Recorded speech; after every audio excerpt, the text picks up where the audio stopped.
Good morning dear student.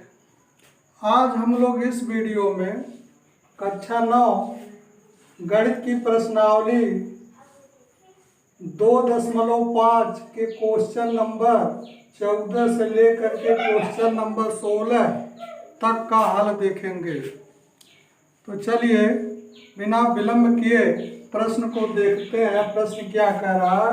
प्रश्न number 14, वास्तव में घनों का परिकलन किए बिना निम्नलिखित में से प्रत्येक का मान ज्ञात कीजिए।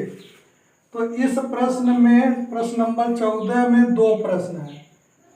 तो इस दो प्रश्न है और कह रहा कि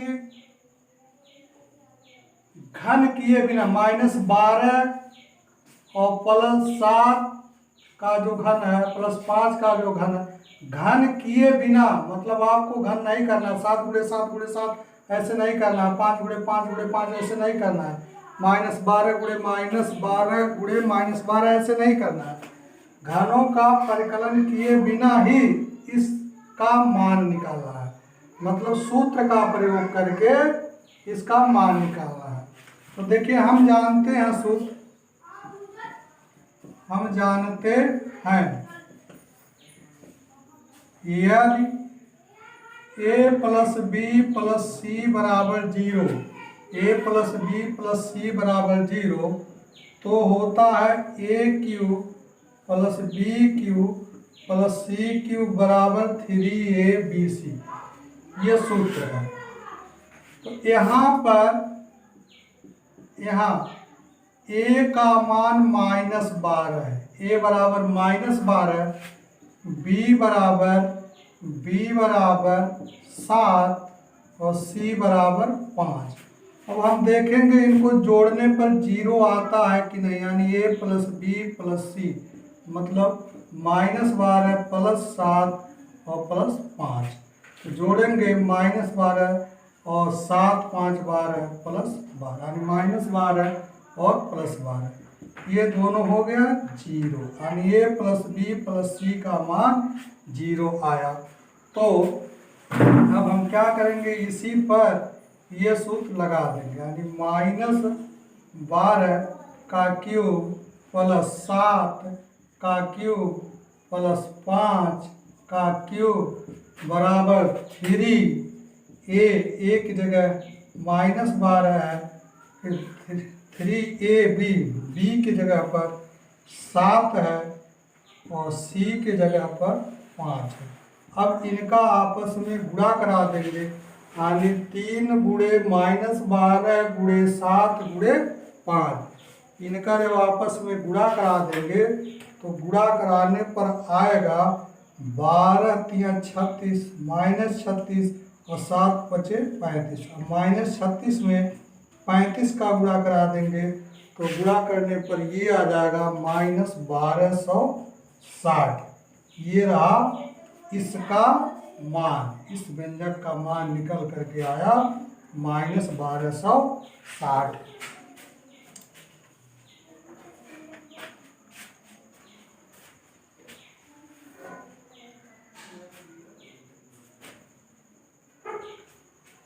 इसी प्रकार से अब यहाँ पर जो दूसरा प्रश्न दिया है इसको भी हम हल कर लेंगे। देखिए ये तो रहा पहले प्रश्न का हल। अब ये दूसरे प्रश्न का हल देखिए, ये जो दूसरा प्रश्न है इसमें भी लिखेंगे, हम जानते हैं यदि a + b + c = 0 तो a³ + b³ + c³ बराबर 3abc, 3abc ये लिख देंगे। अब हम देखते हैं कि a + b + c का मान 0 आता है कि नहीं। यहाँ जो है a बराबर 28 है, b बराबर -15 है और c बराबर -13 है, ये है। तो a + b + c का मान निकालेंगे, यानी 28 और +-15 +-13, ये तो 28 -15 और -13 जोड़ देंगे तो आएगा -28। अब दोनों जोड़ने पर आ जाएगा -28 +28 -28 0, यानी a + b + c का मान आया 0।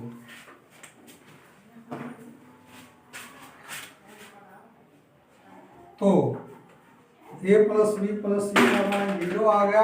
अब इसमें जो है ये सूत्र लग जाएगा, यानी हो जाएगा 28 का क्यूब प्लस माइनस 15 का क्यूब प्लस माइनस 13 का क्यूब बराबर 3a।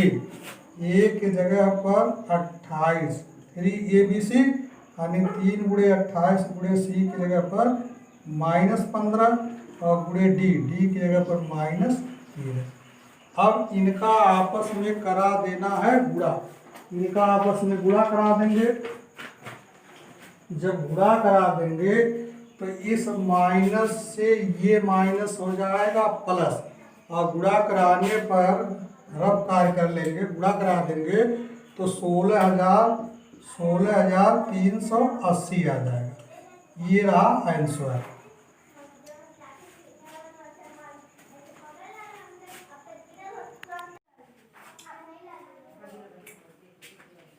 हाँ, तो अब देखिए यहाँ पर जो 15वां प्रश्न है ये क्या कह रहा है, नीचे दिए गए आयतों में जिनमें उनके क्षेत्रफल दिए गए हैं में से प्रत्येक लंबाई और चौड़ाई के लिए संभव व्यंजक दीजिए। तो ये है पहला प्रश्न, ये रहा दूसरा प्रश्न। 15वें प्रश्न में 2 प्रश्न है। इसमें ये पहले प्रश्न में देखिए, ये पहले प्रश्न का हल हम लोग देखेंगे। 15वें का जो पहला प्रश्न है, ये एक आयत दिया है, आयत का क्षेत्रफल व्यंजक में दे दिया है, तो इसी व्यंजक के सहारे हम लोग लंबाई और चौड़ाई का व्यंजक पता करेंगे। दिया है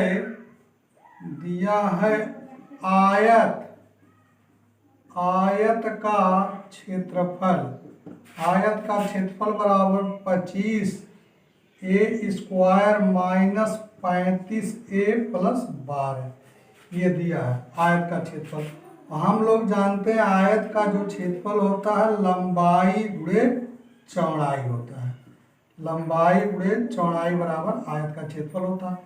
अब ये जो व्यंजक है इसका कर देंगे गुणनखंड। गुणनखंड जब कर देंगे तो दोनों तरफ लंबाई और चौड़ाई का तुलनात्मक मान निकाल देंगे। तो गुणनखंड करने के लिए 25 का गुणा, गुणनखंड करने के लिए 25 का गुणा हम लोग 12 में कर देंगे। 25 का गुणा 12 में करेंगे, यानी यहाँ पर 12 गुणे 25, 5 गुना 10 के 0 और 5 एक नम 5 एक 6, 2 दूना 4 और 2 एक नम 2, 0 6 4 10, 10 के 0 2 1 3, 300 आया। अब 300 का ऐसा गुणनखंड करना है, 300 का ऐसा गुणनखंड करना है कि गुणनखंडों को जोड़ने पर माइनस के साथ 35 आना चाहिए। तो 300 का हो जाएगा, यानी 300 बराबर 20 गुणे 15, 15 दूना 30, 300 हो जाएगा, और 20 और 15 35 भी हो जाएगा, यानी 25 ए स्क्वायर, ये हो जाएगा माइनस 20 ए, फिर माइनस 15 ए और प्लस 12 ये। अब जो है यहाँ पर कॉमन होगा 25 और 20, 5 से कटेगा इसलिए 5 कॉमन है, ए स्क्वायर ए यहाँ पे, यानी 5 ए यहाँ तक कॉमन है, 5 ए कॉमन ले लिए, 5 5 25 होता है, और ए 5 चौ 20। यहाँ पर -3 कॉमन लेंगे तो 3 5 15 ए हो गया, माइनस कॉमन लेने की वजह से प्लस हो जाएगा माइनस 3 चौ 12। अब एक कोष्टक में यहाँ पर कॉमन हो गया ये 5 ए माइनस 4, 5 ए माइनस 4, दूसरे कोष्टक में बचेगा 5 ए माइनस 3। ये रहा गुणनखंड। अब देखिए लंबाई गुणे चौड़ाई बराबर आ रहा है 5 ए माइनस 4 गुणे 5 ए माइनस 3। तो यहाँ लंबाई लंबाई बराबर हो जाएगा 5a-4 और चौड़ाई बराबर 5a-3। यदि हम इसको लंबाई मानेंगे 5a-3 को लंबाई मानेंगे तो चौड़ाई हो जाएगा हमारा 5a-4, मतलब बदल जाएगा। तो ये रहा लंबाई के लिए व्यंजक और ये रहा चौड़ाई के लिए व्यंजक। इसी प्रकार से ये जो दूसरा प्रश्न है 15वें का जो दूसरा प्रश्न है इसका हल देखते हैं। इसे मिटा दे रहे हैं।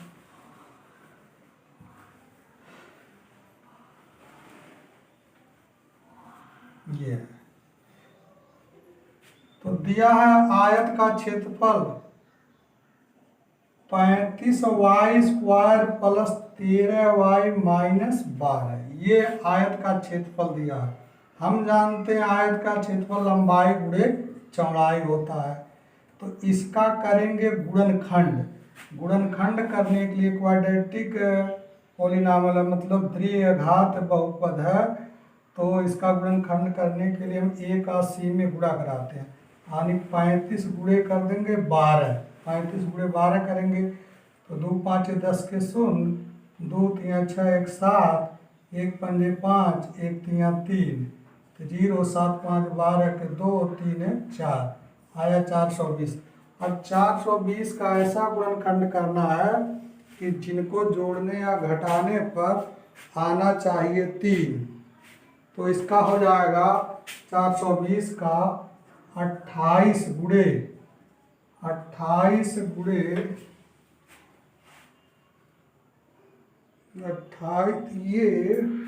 ये 13 है। ये 13 है, गलत हो रहा था, यहाँ पर 3 नहीं 13 है।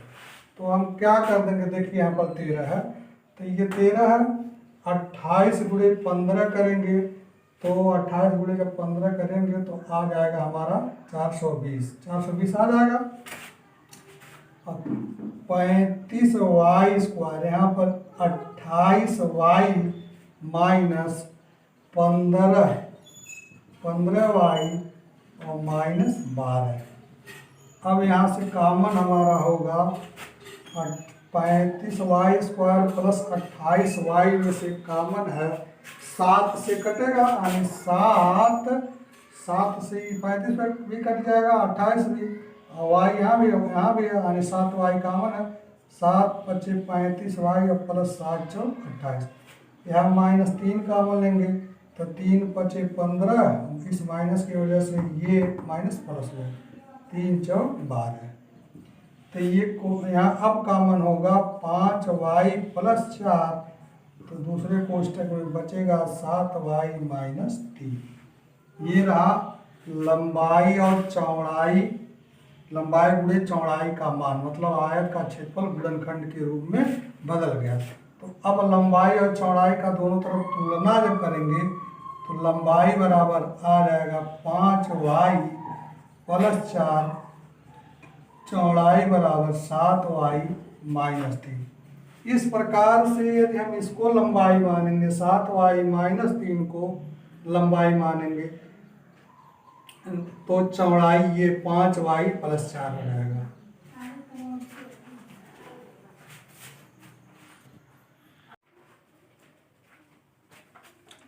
हाँ तो देखिए जो पहला प्रश्न है 16वां प्रश्न है, इसमें क्या कह रहा है, घनाभोज जिनके आयतन नीचे दिए गए हैं, घनाभोज जिनके आयतन नीचे दिए गए हैं कि विमाओं के लिए संभव व्यंजक क्या है।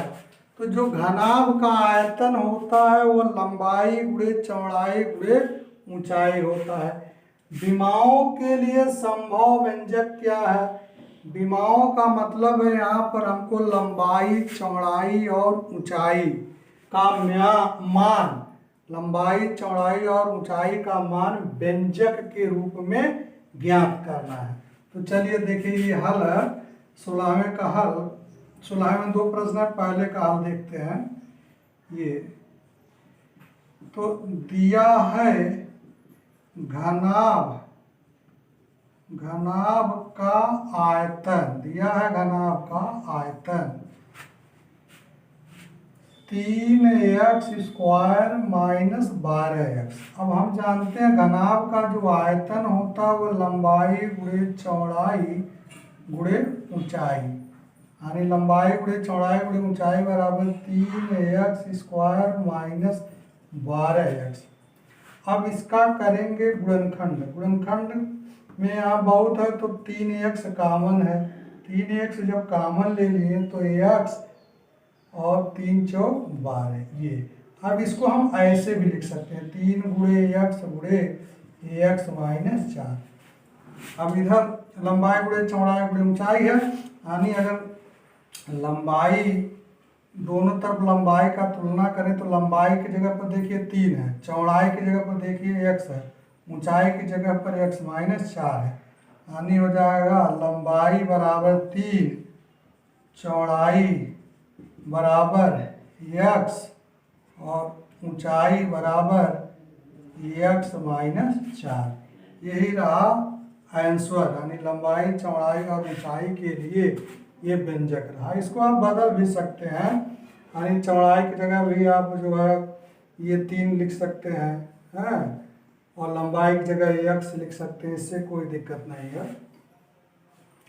अब दूसरा प्रश्न है, जो दूसरे प्रश्न में इसी का जो दूसरा प्रश्न है, आयतन केवल बदल दिया है ये, तो यहाँ हम परिवर्तन कर दें, ये दूसरे प्रश्न का आयतन लिख दें। दिया है घनाभ का आयतन 12k² प्लस 8ky माइनस 20। ये घनाभ का आयतन दिया हुआ है, यानी हम जानते हैं घनाभ का आयतन लंबाई गुणे चौड़ाई गुणे ऊंचाई होता है। अब इसका हम करेंगे गुणनखंड, इसका गुणनखंड करेंगे। तो गुणनखंड करने के लिए सबसे पहले देखते हैं कॉमन क्या है, कॉमन क्या है। यहाँ जो कॉमन इस प्रश्न में 20k है, यहाँ पर k भी है, k भी है, यहाँ पर भी k है। तो सबसे पहले हम कॉमन ले लेंगे, तो 4k कॉमन होगा, 4k कॉमन होगा। क्यों 4k कॉमन होगा? क्योंकि 4 से 12 भी कटेगा, 8 भी कटेगा, 20 भी कटेगा, विभाजित होगा और k सब में है, तो 4k कॉमन ले लिए। 4 तिया 12 y² प्लस 4 दूना 8, k निकल चुका है, 4 दूना 8 2y और 4 पचे 20, यहाँ पर 5।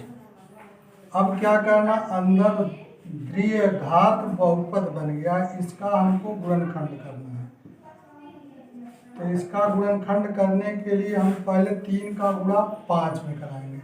3 पचे 15 हो गया, 15 का ऐसा गुणनखंड करेंगे कि इनको घटाने 5 दिया 15, 5 में से 3 घटाएंगे 2 आ जाएगा, यानी 3y² प्लस 2y की जगह 5y माइनस 3y और माइनस 5। ये तो पहले दिया, ऐसे लिख देंगे। अब 4k यहाँ से कॉमन है हमारा, सिर्फ y कॉमन है, y कॉमन ले लिए तो 3y प्लस 5, यहाँ माइनस 1 कॉमन लेंगे तो 3y प्लस 5 बचा होगा। जब माइनस 1 कॉमन ले लेंगे तो यहाँ भी 3y प्लस 5 ही बचेगा ये। अब देखिए इसको लिख सकते हैं 4k, एक कोष्टक में हो जाएगा 3y प्लस 5, दूसरे में y माइनस 1। अब यहाँ पर 4k गुणे 3y प्लस 5 गुणे y माइनस 1 ऐसे लिख सकते हैं। अब दोनों तरफ लंबाई चौड़ाई और ऊंचाई के तुलनात्मक मान को देखेंगे, यानी लंबाई देखिए, लंबाई की जगह पर 4 की है, चौड़ाई की जगह पर 3y प्लस 5 है और ऊंचाई की जगह पर y माइनस 1 है। तो ये रहा लंबाई चौड़ाई और ऊंचाई का व्यंजक। तो इस तरह से यह प्रश्नावली समाप्त हो गई। अगली प्रश्नावली अगले वीडियो में।